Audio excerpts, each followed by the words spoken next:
guard your mind and go deep into the good stuff. I want to know what Julie thinks about.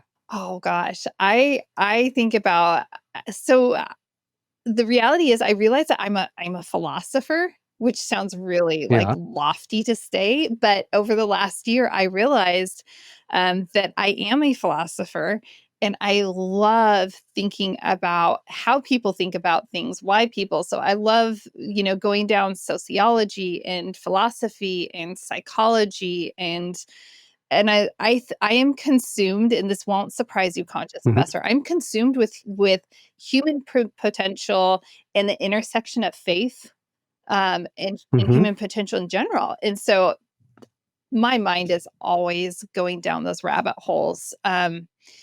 We look at Steve and I. We say we're going to have a.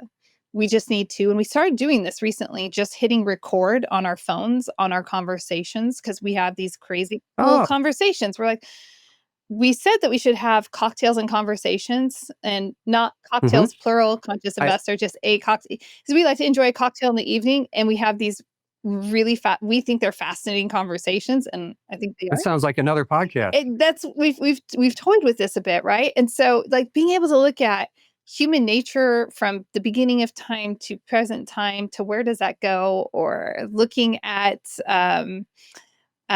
generations and the characteristics of Hmm. different generations and how that's had a domino effect in different ways. So we I nerd out thinking about those things, but then Super Rad Steve also nerds out on very similar things. And so it's a lot of fun. That's amazing. Just curious, do you ever listen to, have you heard of like Graham Hancock?